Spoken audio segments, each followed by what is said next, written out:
დღევანდელი რეალობა ადასტურებს, რომ განათლება მხოლოდ თეორიული ცოდნა აღარ არის. შრომის ბაზარი ითხოვს პრაქტიკულ გამოცდილებას, ტექნოლოგიურ კომპეტენციებს და სხვადასხვა მიმართულების რეალურ ცოდნას. ტექნოლოგიური განათლების პლატფორმა Skillwheel ახალგაზრდებს შემოდგომით და პროფესიული განათლების ახალ ფორმატს შესთავაზებს. ბათუმში უკვე გაიხსნა Skillwheel-ის კოლეჯი, რომელსაც განათლების ხარისხის განვითარების ეროვნულმა ცენტრმა 6 წლის ვადით ავტორიზაცია მიანიჭა და პროფესიული საგანმანათლებლო დაწესებულების კურსდამთავრებულები სახელმწიფო დიპლომს მიიღებენ. კონკრეტულად რა შესაძლებლობაც აძლევს კოლეჯი მსურველებს და რა გეგმები აქვს ტექნოლოგიური განათლების პლატფორმას სტუმართან Skillwheel-ის დამფუძნებელთან და აღმასრულებელ დირექტორთან გიორგი მარიამიძესთან ერთად ვისაუბრებთ. მოგესალმებით, ძალიან დიდი მადლობა. Акадემიაში სტუმრებისთვის ყოველთვის სიამოვნოა ხოლმე ამ თემებზე საუბარი ერთ მარტივი მიზეზის გამო, იმიტომ რომ ყოველთვის ხვდებით, რომ ეს არა მხოლოდ დაწყოს, არამედ მომავლის პროფესიაც არის და რაც მეტ ახალგაზრდას გაუჩენთ სურვილს ამ მიმართულებით საქმიანობისას, ჯერ სწავლის და მერე უკვე საქმიანობის დაწყებისას, ბუნებრივია, უფრო მეტი რეალური შესაძლებლობა ექნება თითოეულ მათგანს, რომ რაც შეიძლება მაღალ ანაზღაურებად სამსახური იპოვოს. თავდაპირველად რომ დავიწყოთ ბათუმის აკადემიით, როდესაც პირველად გავიგე ამ გადაწყვეტილების შესახებ, თავიდან მქონდა ესეთი განცდა, რომ აი რატო ბათუმი და რატომ არა პირობითად დედაქალაქი, იმიტომ რომ პროფესიული მიმართულებით უკვე რეალურად სახელმწიფო დიპლომი ძალიან მნიშვნელოვანია იმის მიუხედავად, რომ დაუშვათ აქამდე დადიოდნენ Skillwheel-ის სკოლაში და სწავლობდნენ და ამ შემდგომ. რატომ ბათუმი და რას აძლევს რეალურად თქვენი პროგრამა იმ ადამიანებს, ვინც 2025 წლის სექტემბრიდან მოვა აი ამ სკოლაში სასწავლებლად, ამ კოლეჯში უფრო ზუსტად. დიდი მადლობა ქალბატონო მაია, მოგესალმებით, მივესალმებით ტელემაყურებელს, მადლობა მოწვევისთვის და ამ თემით დაინტერესებისთვის, ძალიან მნიშვნელოვანი ამბავია ნამდვილად. რაც შეეხება ბათუმს, დიახ, ჩვენ Skillwheel-ში ყოველთვის გვქონდა ესეთი რაღაც განსაკუთრებული აქცენტი რეგიონებზე, გაკეთებული ყოველთვის ერთ-ერთი ჩვენი ფილოსოფიის, ასე ვთქვათ, ნაწილი იყო, რომ არ არის მხოლოდ დედაქალაქი, ამიტომ ძალიან ვამაყობთ და გვიხარია, რომ ესე იგი პირველი ნაბიჯი გადავდგით პროფესიული განათლების მიმართულებით ბათუმში. ძალიან საინტერესო ბაზარია, ჩემი აზრით, ბათუმში რა თქმა უნდა ყავს ახალგაზრდობა, რომელიც დაინტერესებულია ტექ მიმართულებებით და გვჯერა, რომ ბათუმს აქვს თავის პოტენციალი, რომ რაღაც ესე იგი ტექნოლოგიური მიმართულებით როგორც ჰაბმა ისეთი სახე მიიღოს. თუმცა ჩვენ ეს მხოლოდ პირველი ნაბიჯია Skillwheel-ის და ბათუმში არ ვჩერდებით. ჩვენ უკვე ასევე თბილისშიც დაგეგმილი გვაქვს და შეტანილი გვაქვს, ასე ვთქვათ, უკვე ფორმალურად დოკუმენტაცია. თბილისშიც ასევე გვექნება კოლეჯი, სადაც საკმაოდ უფრო მასშტაბური იქნება ვიდრე ბათუმში. დაახლოებით 2000-მდე ახალგაზრდას ექნება საშუალება და იქნება უფრო დიდად ბევრი მრავალფეროვანი პროგრამები. რას ისწავლიან ადამიანები თქვენს კოლეჯში, რა ტიპის სწავლება და რით არის განსხვავებული პირობითად აქამდე არსებული სხვა ანალოგიური პლატფორმებისგან? დიახ, ესე იგი, მოგახსენებთ აუცილებლად, რას ისწავლიან ძირითადად ჩვენი აქცენტია ტექნოლოგიურ მიმართულებებზე და ისწავლიან პროგრამირებას, რომელიც არის web front-end development-ი, ან web development-ი, კომპიუტერული პროგრამების უზრუნველყოფის developing-ი, ასევე ინფრასტრუქტურასთან დაკავშირებულ საკითხებს, გრაფიკულ დიზაინს და ასე შემდეგ. ეს ჩამოთვალე საკმაოდ ვრცელია, ეს არის ძირითადი აქცენტი, თუმცა ასევე დამატებით შევთავაზებთ სხვა პროფესიულ პროგრამებსაც ჩვენ სტუდენტებს, ჩვენ მსმენელებს, ფინანსური აღრიცხვის ბუღალტერიის მიმართულებით, ასევე გვექნება აღზრდელის პროგრამაც, რომელიც ფიქრობ, რომ ასევე ძალიან საჭირო და საინტერესო პროფესიებია. რაც შეეხება რით განსხვავდება, აქ ძირითადად სამი ძირითადი ფაქტორი მინდა რომ გამოვყო. პირველი ეს არის ინფრასტრუქტურა, რა თქმა უნდა, მეორე ეს არის უკვე აი მიდგომა, რაღაც სწავლის ხარისხი და სწავლის მეთოდი და მესამე არის დასაქმება და თითოეულზე ცოტა ვრცლად ვისაუბრებ. ინფრასტრუქტურას რაც შეეხება, ანუ ნახავთ თქვენც, ანუ კოლეჯებში ხედავდით იმ კადრებს, რომელიც ბათუმში უკვე მე ვერ ხედავდი კადრებს, მაგრამ შემიძლია თამამად და სიამაყედ გითხრათ, რომ ჩვენი კოლეჯის ინფრასტრუქტურა იქნება არა მხოლოდ საქართველოში და არის, არამედ რეგიონში ერთ-ერთი საუკეთესო პროფესიული განათლების დაწესებულებებში და ეს თანამედროვე ინფრასტრუქტურა უკვე მისცემს საშუალებას ჩვენ მსმენელებს, რომ სასიამოვნო და სასარგებლო გახადონ თავიანთთვის სწავლების პროცესი. ასევე თქვი დასაქმება და ეს სუპერ მნიშვნელოვანია რა თქმა უნდა დასაქმება და ჩვენი ბექგრაუნდი იდეაში არის თქვა ბიზნესში და ეს გვაძლევს იმის საშუალებას რომ თამამად თქვა რომ დასაქმება ჩვენ თავარი პრიორიტეტია. ეხლა ჩვენ ხედავთ იმ აუდიტორიებს სადაც დიახ, ეხლა ჩვენ ხედავთ ბათუმს. კი ბატონო. ბათუმს მალე თბილისიც გვექნება და იმისიც საკმაოდ შთამბეჭდავია და დიახ დასაქმებაზე ჩვენ ყავს 50-ზე მეტი პარტნიორი კომპანია ვისთანაც თანამშრომლობთ როგორც ქართული კომპანიები ასევე უცხოური დასავლური კომპანიები რომლებსაც გააჩნიათ მოთხოვნა და ჭიდრებათ კადრები და უკვე წლებია მათთან ჭიდრობთ თანამშრომლობთ ამიტომ დასაქმების მართულება არის რაც გამოგვარჩევს რამდენი წლიანია პროგრამა ანუ ეს რომ შემოდის ადამიანი ახალგაზრდა რამდენი წლის განმავლობაში სწავლობს და როდესაც დასაქმებაზე ვსაუბრობთ როგორც წესი თქვენ ამ მიმართულებაში ადამიანები რომლებიც ამ მიმართულებაში უკვე არიან ჩართულები სადღაც რამდენიმე თვეში უკვე იწყებენ პრაქტიკულ საქმიანობას და რეალურად დასაქმების შანსიც მეტი აქვთ ანუ პარალელურ რეჟიმში რამდენად ადაპტირებული იქნება სწავლა და დასაქმება ხო ან პროფესიული განათლების პროგრამები ზოგადად არის უფრო შეზღუდული ასე ვთქვათ სწრაფად ორიენტირებული შედეგებზე სამი მიმართულება არის ძირითადად რაც ამ დროს ისწავლება ის კონკრეტული საგანი რაც საჭიროა ეს არის ინგლისური ენა და ეს არის soft skills რასაც ვეძახით ასე ვთქვათ ინტერპერსონალური უნარები რომელიც არანაკლებ მნიშვნელოვანია ვიდრე ის კონკრეტული ტექნიკური ცოდნა დასაქმებისთვის ხოლო რაც შეეხება ვადებს ძირითადად ანუ სხვადასხვა ვადები აქვს ამ პროგრამას მაგრამ ძირითადად ასე ვთქვათ 12 თვე პროფესიული განათლებისთვის არის ის ვადა რომელიც ჭირდება უკვე რომ რაღაცა ეს ყველაფერი პაკეტი კონდეს გამზადებული როგორც მე ვხვდან და პარალელურ რეჟიმში ექნებათ მუშაობის საშუალებაც?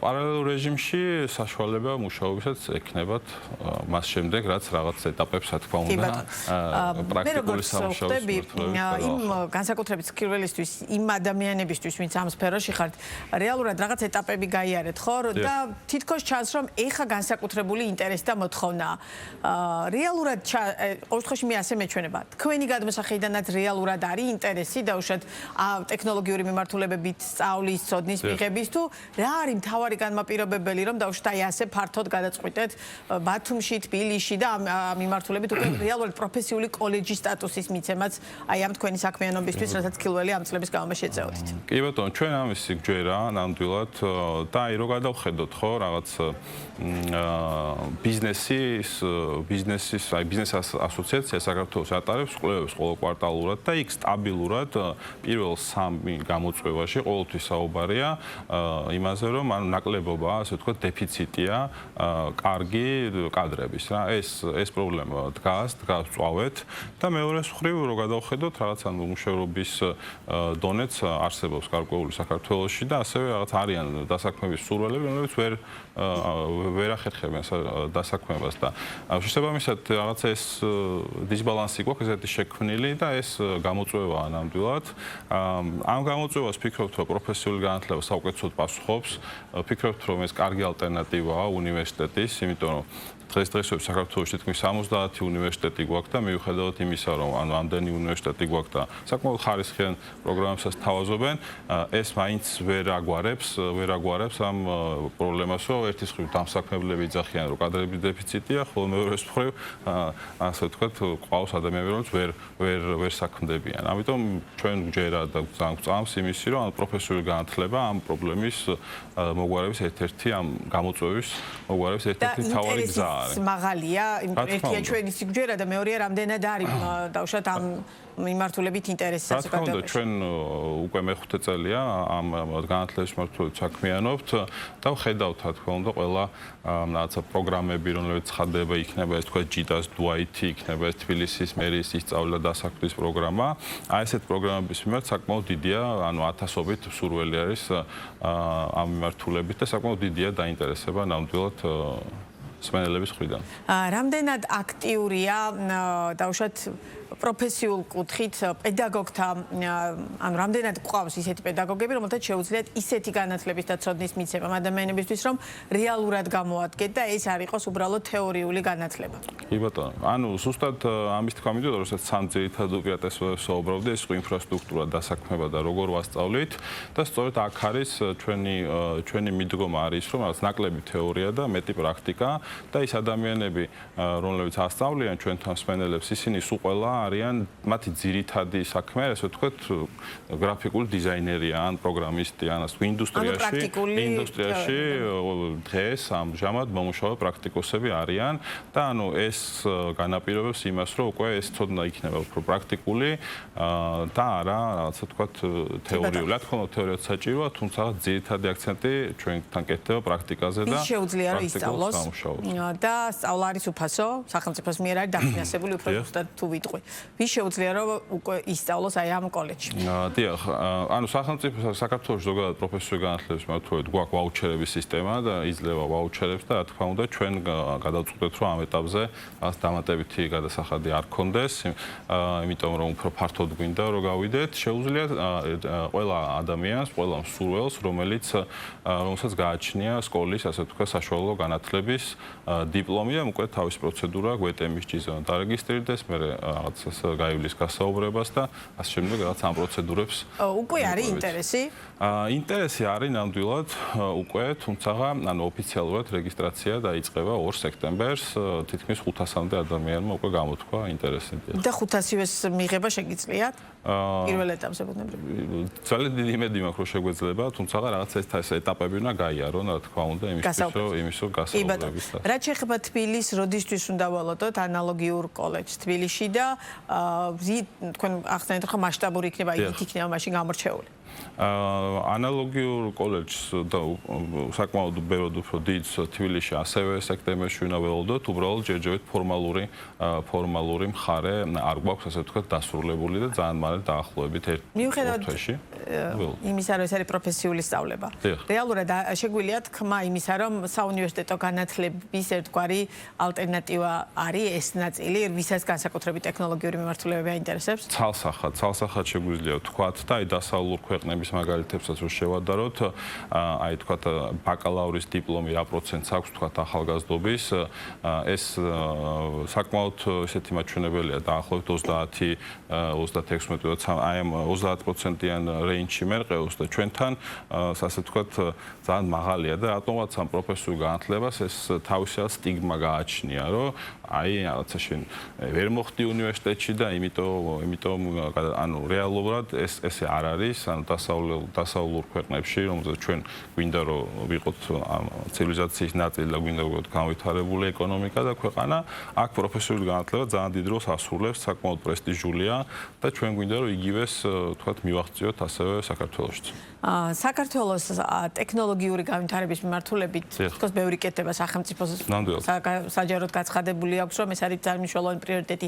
კერძო სექტორის ძალიან აქტიურები ხართ. რეალურად აქვს შანსი, რომ გახდეს ამ მიმართულებით მოწინავე ქვეყანა და დაუშვათ რამდენად რეალური პერსპექტივა გვაქვს, ან რა არის მთავარი ხელისშემშლელი ფაქტორი, რაც ამ ნაწილში დაუშვათ დღეს კიდევ არის გამოსასწორებელი, იმიტომ რომ საკანონმდებლო დონეზე გარკვეული ცვლილებები აქვს მიღებული პარლამენტს ამ მიმართულებით, მათ შორის იგივე IT ბინადრობის ნაწილი შემოვიღეთ და შემდგომ, მაგრამ რამდენად რეალურად შეგვიძლია ამ ნაწილში სერიოზული შედეგების დადება და არა უბრალოდ იმისა, რომ რამდენიმე სტუდენტს ექნება კარგი განათლება, მერე ის დასაქმდება რომელიმე საერთაშორისო კომპანიაში ადგილობრივში და ამით დავამთავრებთ. ანუ განვითარების რეალური ბაზარი არის თუ არა საქართველოში ამ ნაწილში? ცალსახად კი და ანუ ჩვენ უკვე გვაქვს კონკრეტული შედეგები, ეს არ არის მხოლოდ რაღაც სურვილები და ასე ვთქვათ მიზნები და გვჯერაო თქვენ და წმენა. ანუ ჩვენ კონკრეტული შედეგები გვაქვს უკვე დღესდღეობით, რაც გამოწვეულია, რა თქმა უნდა, სახელმწიფოს ხარდაჭერით იქნება ეს გადასახადების კუთხით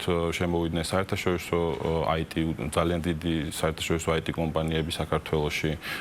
იქნება ეს სტარტაპების მხარდაჭერის კუთხით ჯიტას ნაწილში და ასევე დაბალი გადასახადების ნაწილში, რომელიც დაანონსდა და უკვე შევა მალე ძალაში. ასევე IT ბინადრობის თემაც ახსენეთ. ანუ ეს ყველაფერი კონკრეტულ შედეგებს კონკრეტულ შედეგები უკვე დღეს აქვს. თუ გადავხედავთ, აი 5 წლის ჭრილშიო შევხედოთ, ხო, რაღაც 2020 წლის ბოლოს საქართველოს სულ რაღაც დაახლოებით 4000-5000 ადამიანი იყო, ვინც ამ სფეროში იყო დასაქმებული და მუშაობდა. ანუ უშუალოდ დღეს თითქმის 50000 არის ეს რიცხვი უკვე გაზრდილი, რაც თვლი რომ ძალიან მნიშვნელოვანი შედეგია. ასევე IT სერვისების ექსპორტს თუ გადავხედავთ, სულ რაღაც 200 მილიონი იყო და ანუ უკვე თითქმის $1 მილიარდ მიაღწია, ანუ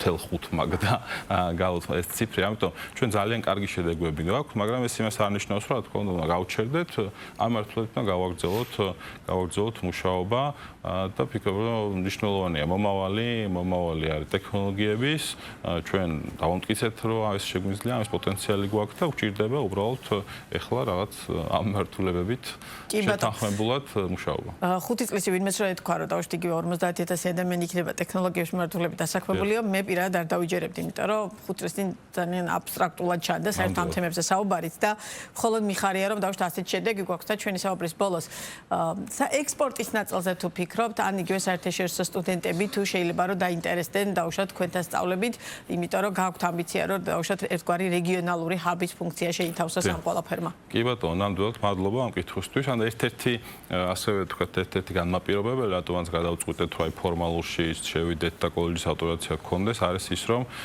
ეს იძლევა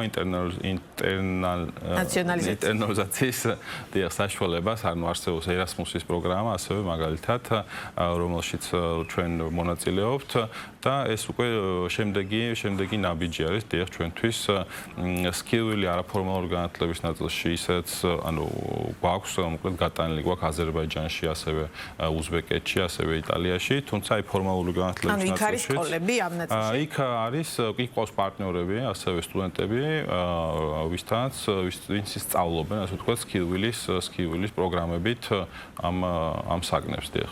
კი ბატონო. და უახლოესი გეგმები სექტემბერში ვიხვდები, ანუ ბათუმი, მერე თბილისი, ალბათ როგორც ხვდები, სხვა რა გეგმებზე შეგვიძლია ვისაუბროთ. ამ ეტაპზე ამ გეგმებზე ვართ კონცენტრირებული, კი ბათუმი და კონკურენცია არის ამ ბაზარზე, დაუშვათ იგივე თქვენს ნაწილში, საგანმანათლებლო ნაწილში ტექნოლოგიების მიმართულები და რეალურად რამდენად კონკურენტული ბაზარია, ესეც მნიშვნელოვანია. კონკურენცია არის. ანუ რამდენად ხარისხიან ცოდნას მივიღებთ ადამიანები, ვინც დაუშვათ ამ ნაწილით ინტერესდება. კონკურენცია არის ნამდვილად, ეხლა კონკრეტულად კონკურენტების ხსენება არ მინდა, მაგრამ კი ბატონო, კონკურენცია არის ამ მართლებით ძირითადად უფრო არაფორმალური განათლების ნაწილში და ვფიქრობ, რომ ეს ფორმალიზაცია სწორედ იმაში, ასე ვთქვათ, დაგვეხმარება უკვე ჩვენ ამას უკვე ვსნობთ, რომ